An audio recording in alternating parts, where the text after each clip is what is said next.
Hola, curiosas y curiosos de la historia. Hoy vamos a hablar de arte, específicamente del arte en la antigua Roma, un arte romano que comprende un tema muy amplio que se extiende por casi 1000 años y 3 continentes, desde Europa hacia África y Asia. Las primeras obras datan del 509 a.C., cuando se fundó la República Romana, y duraron hasta el año 330 después de Cristo, que es cuando Constantino I el Grande traslada la capital del Imperio Romano a la antigua colonia griega de Bizancio, llamada más tarde Constantinopla, que es la actual Estambul. Aunque claro, si tomamos en cuenta el arte bizantino, sería un periodo de tiempo incluso mayor. Además, este vídeo lo hacemos gracias a una empresa donde la creatividad y el arte son una de sus bazas. Estoy hablando de Huion, sí, los creadores de las tabletas gráficas que usan ilustradores de todo el mundo. Y lo guapo es que varios canales de historia a la vez vamos a hablar de arte. Sí, pero eso es otra historia, el cubil de Peter, A Toda Leche, La Cuna del Carnaso, Academia Play, Memorias de Pez y Miguel de Lis. Por eso, aquí arriba te dejaré una lista de reproducción con todos los vídeos. Los tenéis que ver. Además, ojo, esto es muy importante, que hoy sorteamos una tableta gráfica. Sí, para crear precisamente arte para alguno de vosotros. Pero antes de hablar del sorteo y el arte en la antigua Roma, y como cortesía hacia el patrocinador de estos vídeos, me gustaría hablar de estas dos brutales tabletas que yo uso tanto para ordenar y hacer croquis de los guiones, como para también dar mis clases como profesor de universidad de manera online. Y de la primera de la que te voy a hablar es de este monstruo, la Huion Canvas Pro 22 2019, una tableta que, como ya puedes ver, es una tableta gráfica gigante con una pantalla IPS de 21,5 pulgadas. Una pantalla laminada con vidrio antirreflejo que está diseñada para que puedas dibujar durante horas sin cansarte. Sí, que no te canses la vista. Al mismo tiempo, ofrece un gran ángulo de visión de 178 grados con colores vivos, nítidos y saturados que, ojo, son 16,7 millones de colores. Además, una cosa que mola mucho son las 20 teclas personalizables que tiene a los lados, además de las 2 barras táctiles, también una a cada lado, que te permitirán acercar, alejar y desplazarte por toda la pantalla con mucha más facilidad. ¡Ah, y ojo! Olvídate de tener que recargar el lápiz para dibujar. Y es que esta tableta viene con el maravilloso lápiz PW500, que no lleva pilas ni debe recargarse. ¡Brutal, eh! Y por otro lado te quiero enseñar también la tableta Huion H1060p, que es una tableta gráfica digitalizadora con un tamaño que, como ves, es ideal para la movilidad, ya que, como ves, no es muy aparatosa y por lo cual podrás guardarla en cualquier sitio.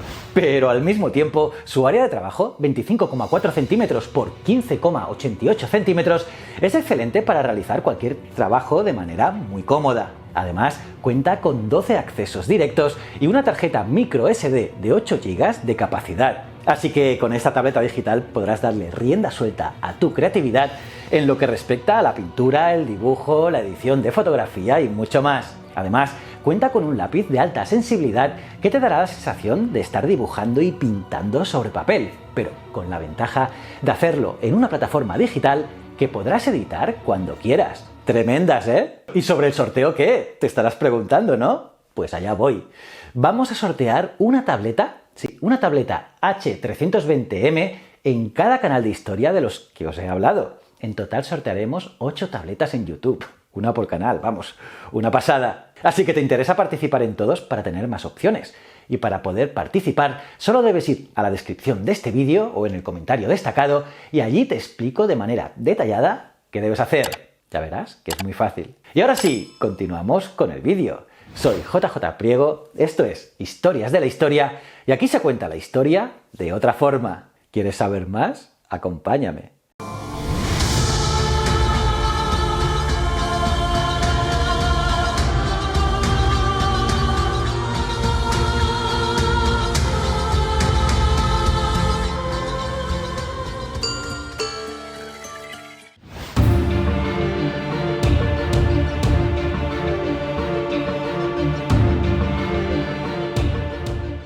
El arte romano incluye distintas formas de expresión, como pueden ser la pintura, el mosaico, trabajos en mármol, plata, bronce y gemas, e incluso terracotas, es decir, arcilla modelada y endurecida al horno. Y es que Roma, en aquel momento, era el centro del mundo civilizado, y sus ciudadanos adaptaron muchísimas técnicas y estilos extranjeros, sobre todo de los vecinos del Mediterráneo. Por ello, es común ver influencias griegas, etruscas e incluso egipcias a lo largo del desarrollo del arte. Esto por no decir que todo el arte romano es derivado de otras culturas, aunque uno de los retos de muchos historiadores del arte es definir exactamente qué es romano propiamente dentro del arte de Roma. Y es que al final, como te digo, toda la cultura romana está profundamente influenciada por la cultura clásica griega. Y cómo no, el arte no es la excepción. Como decía el poeta Horacio, la Grecia conquistada conquistó a su fiero conquistador e introdujo las artes en el agreste Lacio. Es decir, Roma, aunque conquistó Grecia, absorbió la mayoría de su herencia cultural y artística, importando muchas de sus obras más importantes. Y es que muchos romanos imitaron obras antiguas de los griegos, y por eso hay versiones de mármol de las obras en bronce de los griegos, como Doríforo de Policleto. Además, curiosamente, los romanos no creían eso que pensamos hoy sobre las copias. No. Tener una imitación de una obra de arte, en ese momento, no tenía menos valor que tener la obra original. Las imitaciones, sin embargo, eran más variaciones que copias directas. Y ojo que estos cambios podrían hacerse de forma cómica, tomando la idea seria de los griegos, por ejemplo, que era más sobrio, y dándole un poquito la vuelta. Por ejemplo, la escultura helenística de Marsias, siendo degollado, se convertía en un mango de un cuchillo lujoso. El cuchillo era el mismo utilizado para desollar a la sátira griega, por lo que se demostraba el conocimiento de la mitología clásica, aunque se transformaba con humor negro, eso sí, de por medio a otra cosa, desde la información cruda de los griegos a un objeto lujoso y cómico de un entusiasta romano. Y ese fue al fin el viaje de Marsias y de muchas otras obras. Aquí el artista no estaba copiando, sino adaptando de una forma humorística y brillante. Esa habilidad de transformar, innovar y combinar elementos añade una capa de humor muy particular al arte de los romanos. Ahora vamos a hablar del arte en el periodo republicano. Como sabes, la fundación de la República se dio tras la caída del último rey etrusco, Tarquino el Soberbio, medio siglo antes de Cristo. Durante la República, los romanos fueron gobernados por magistrados electos anualmente, con 2 cónsules como figuras más importantes y el Senado como la institución gobernante del Estado. Y este sistema eventualmente se quebró y las guerras civiles entre el 100 y 42 a.C. derramaron muchísima sangre, hasta que Octavio, también conocido como Augusto, derrotó a Marco Antonio en la batalla de Aquio en el 31 a.C. Y durante ese periodo, el arte se produjo al servicio del Estado, por ejemplo, retratando sacrificios públicos o celebrando victorias de las campañas militares, como el monumento de Emilio Paulo en Delfos. En esta época, los retratos expresaban los valores comunes de la República: trabajo duro, juventud, sabiduría y también el liderazgo comunitario y militar. Los grandes jefes querían ser representados con sus cabezas calvas, grandes narices y arrugas, demostrando que habían pasado una vida luchando por la República, haciendo alarde de su sabiduría con cada marca que tenían en la frente. En la actualidad conocemos este estilo de retrato como verístico, refiriéndonos al énfasis en rasgos hipernaturalistas con el objetivo de remarcar cada detalle en la piel, representando individuos con personalidad y esencia. Pues bien, en ese momento, tras el ascenso de Augusto, la República fue sustituida por el Imperio Romano. Y aquí, el arte pasó al servicio del emperador, que quería verse retratado de forma grandilocuente y gloriosa, al igual que toda su familia. Por lo tanto, los periodos más importantes en materia artística de la Roma imperial llevan el nombre de los emperadores o también de las dinastías bajo las que florecieron. Y el arte imperial de Roma se remonta en buena parte al arte clásico del pasado. Y es que los romanos tomaron mucho de los griegos, de lo que hicieron los griegos, como referencia. Por ejemplo, elementos clásicos como las líneas suaves, los cuerpos desnudos idealizados, las cortinas elegantes, las formas naturalistas, las proporciones balanceadas y también sus técnicas perfeccionistas. Esto fueron prácticas que los griegos hicieron durante siglos, y aquí los romanos los imitaron. Por ejemplo, en la dinastía agustiniana y Julio Claudia, se afincaron muchísimo en la adaptación de los elementos clásicos al arte romano. Por ejemplo, el Augusto de Prima Porta fue hecho al final de la vida del emperador, aunque fue representado como joven idealizado y además muy guapo, similar a un atleta joven.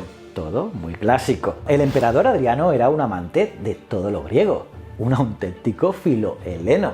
Curiosamente, él mismo empezó a lucir una barba de filósofo griego en sus retratos oficiales, algo inédito en esa época.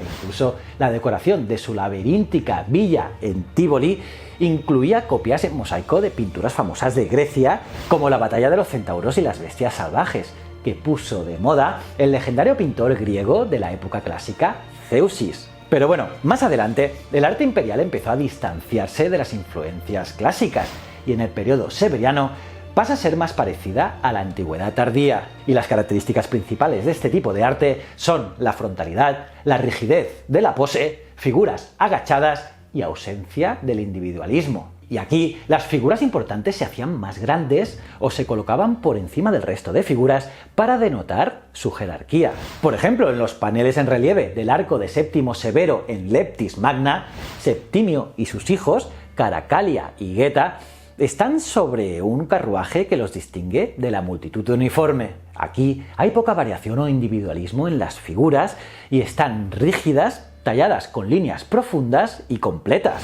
Septimio está ubicado en el centro entre sus hijos y con una ligera diferencia de altura. Y todas las demás figuras hacen que la mirada del espectador vaya hacia él. Y el arte constantiniano continuó incorporando elementos de la antigüedad tardía, pero desarrollándolos con más profundidad. Por ejemplo, en el panel de relieve del arco de Constantino, las figuras están aún más en cuclillas, orientadas frontalmente y similares entre sí y con muy poco naturalismo. El mensaje era bastante claro: Constantino está en el poder. Pero ahora seguro que te estás preguntando quién había detrás de estas obras. Pues la verdad, no se sabe mucho de los autores romanos. Piensa curioso que los artistas no dejaron mayor registro de su historia, por lo que se conoce muy poco de ellos. La evidencia que hay, como la de Plinio, se enfoca más en los artistas griegos de la antigüedad, y por ello se considera un grupo anónimo. Además de todo esto que te he explicado, el arte romano comprende también las obras privadas hechas para hogares y obras públicas. Piensa curioso que la élite romana tenía casas muy lujosas y el arte les permitía demostrar su dinero, poder y también el gusto y educación que tenían a todos los visitantes. Y es que las casas romanas estaban hechas para recibir visitas, por lo que la decoración era sumamente importante. Y por ello, estas casas tenían pinturas en la pared, mosaicos e incluso esculturas. Todo esto era muy común en todas ellas. E incluso también tenían otros artículos de lujo como figuras de bronce y cuencos de plata. Y la temática de estas obras variaba desde bustos de importantes ancestros familiares a también escenas históricas y mitológicas o de naturaleza muerta y paisajes, por ejemplo. Y todo esto con el fin de dar una imagen de erudito al propio dueño. Ah, y ojo, que cuando los romanos morían, dejaban en su tumba un conjunto de imágenes que los identificaban como individuos. Estas obras funerarias son muy variadas en formas, materiales y regiones. Había desde bustos hasta relieves en paredes de tumbas grupales de las clases obreras como las de Ostia, o tumbas decoradas para la élite, como también puede ser la Vía delle Tombe en Pompeya. Además, también se pueden encontrar retratos del Fayum en momias y sarcófagos. Y es que la muerte tocaba todos los estratos sociales. Y por ello el arte funerario manifestó las diversas experiencias de los distintos grupos que vivieron en el Imperio Romano. Por otro lado, en la esfera pública también hay muchas obras encargadas por los emperadores, como retratos de las familias imperiales o casas de baños decoradas con copias de estatuas clásicas relevantes. También hay obras conmemorativas como los arcos triunfales y columnas que igualmente cumplían una labor didáctica. Obras como el Arco de Tito o la columna de Trajano recuerdan victorias, muestran la guerra tal y como era y describen la vida militar. También se revelan tierras foráneas y enemigos del Estado, así como el éxito de un emperador en políticas domésticas y exteriores. Por ejemplo, el Arco de Trajano en Benevento. Por cierto, el arte religioso entra en esta categoría, como las estatuas de culto de las deidades Venus y Júpiter en los templos. E incluso los dioses y religiones de otras culturas también encontraron lugar en Roma, como la diosa Isis de Egipto, el dios solar Mitras de los persas o hasta el propio Jesucristo. Y es que cada religión trajo sus imágenes propias para la adoración. Y sí, como te decía al principio del vídeo, puede ser difícil delinear exactamente qué es lo romano del arte romano, pero como hemos visto, tiene que ver con la confluencia de muchas influencias y la capacidad de adaptarlas y combinarlas para crear un arte que es distintivo, único y sobre todo muy interesante. ¿Y tú, qué piensas? ¿Te gusta el arte romano? Espero leerte en los comentarios, los leo todos.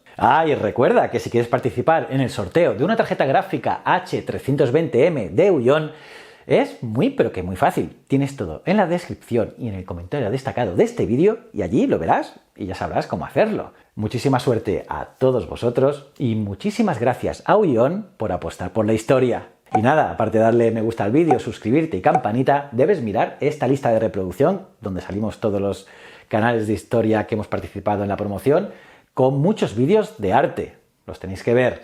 Y aparte, pues puedes suscribirte en este botón o entrar en mis otros canales. Aquí los dejo. Y recuerda, el conocimiento es un requisito esencial para la supervivencia. Muchísimas gracias.